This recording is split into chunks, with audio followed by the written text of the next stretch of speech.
power plants. And the presenter is Mr. Dino Arla. Mr. Dino Arla, the time is yours. Alright, thank you very much. Bismillahirrahmanirrahim. Assalamualaikum warahmatullahi wabarakatuh. Distinguished colleagues and ladies and gentlemen, good afternoon. It's really an honor for me to stand here at the 2025 ICT-PEP conference at Yogyakarta on behalf of my co-authors and our disciplinary team from PLN and Nusantara Power. I am delighted to present our paper and work entitled Utilizations of Diesel Engine Coolant Waste Energy as a Source of Micro Hydroelectric Power Plants. And this is actually results of the combinations between export and transaction energy, power plant operations, and engineering innovations. We are trying to solve and answer simple but powerful questions. Can waste energy be transformed into useful and sustainable electricity? And today, I'll share with you how we turn the idea from the theoretical framework into the real-world implementations at our diesel power plants. Let's go back into the background. As we know, diesel power plants operate around the clock. It generates a huge amount of heat. To keep the engine safe and efficient, they rely on water cooling system. At our study case in Siantan diesel power plants, it's open loop cooling system. The water drawn from the Kapuas River used to cool the engine and discharge as a heated coolant. Here lies problems and also the opportunity itself. The heated coolant or X-coolant carries significant kinetic energy. Based on our measurement record, the average velocity of 0.81 meter per second and discharge rate of 0.124 cubic meter per second. Instead of letting this energy go to waste, we try to capture it and turn it into sustainable electricity. And at least we have our 4 key research contributions. First is about the novelty.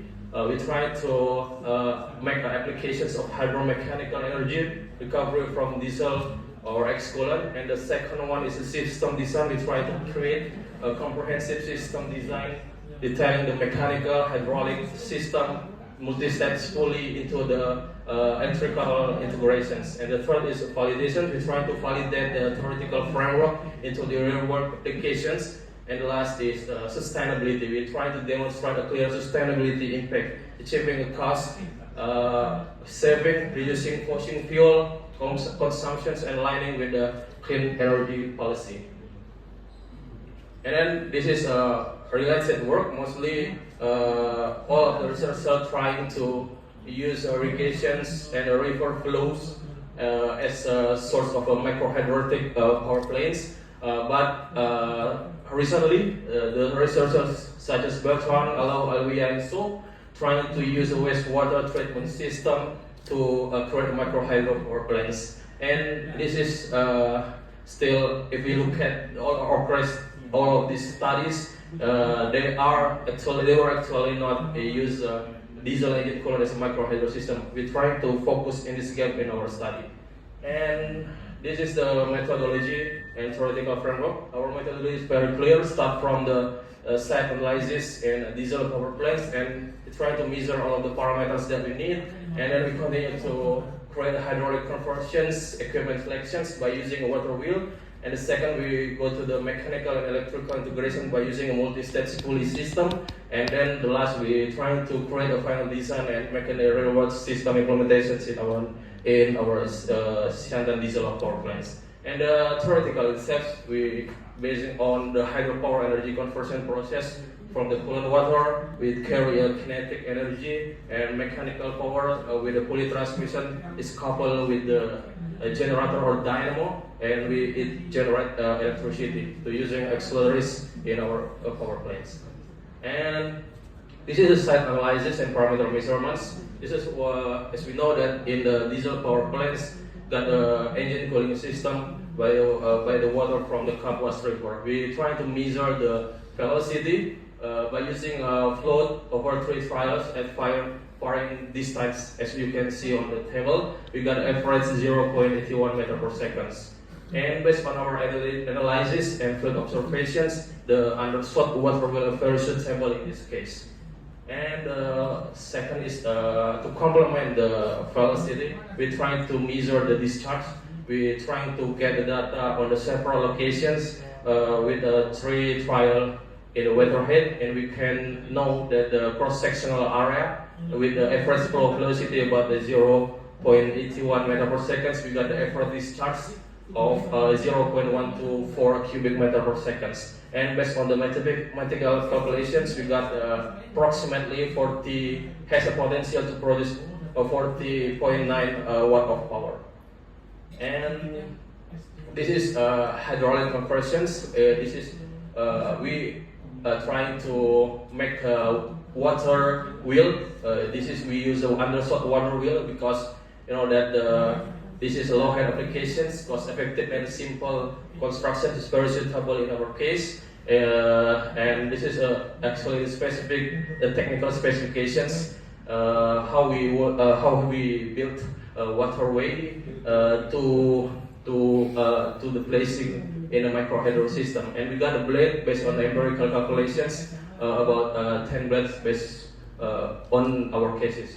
And then in the pulley mechanism, we're trying to get based on the generator dynamo requirements is 2000 RPM, and we got the pulley about 3600 RPM, and the theoretical output rotations to get the exceeds the nominal generator requirements of 2000 RPM. So practically the actual speed will be reduced due to belt slip, frictional losses, and strain in the V-belt, making the multi-stage pulley system suitable for achieving a safe and reliable operational speed for the generator.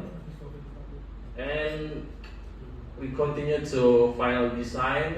This is the final design that we designed of the microhydroelectric power planes that integrates the waterway, undershot water wheel, and the gate control system. And the excoolant water from diesel engine actually flows horizontally into the inlet pipe and directed toward the undershot water wheel. So we're trying to edit the gate valve mechanism, which allows manual adjustments of the water discharge using a screw shaft and a handle system.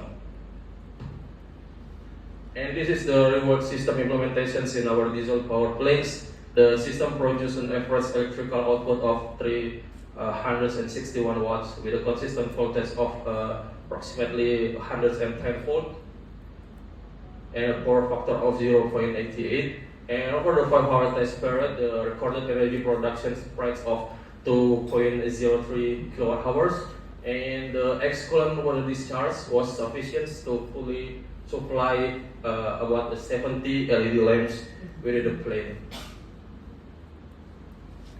And this is the conclusions. First, undershot water wheel designed successfully to convert the kinetic energy to mechanical rotation and subsequently into electricity. And the second, the system produces an average 361 watts of power, and the eco-ELISA concept represents a sustainable and cost-effective solutions for waste to energy recovery in diesel power planes.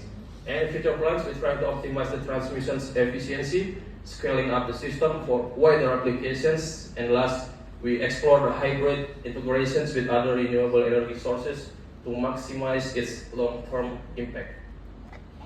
Okay, that's all for me. Thank you very much. Assalamualaikum warahmatullahi wabarakatuh. Waalaikumsalam warahmatullahi wabarakatuh. Please give Mr. Dino Arya applause.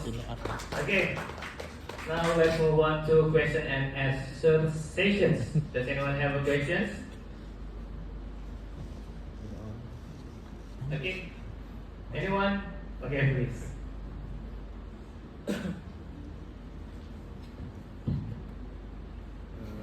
Thank you for the moderator for the time and please.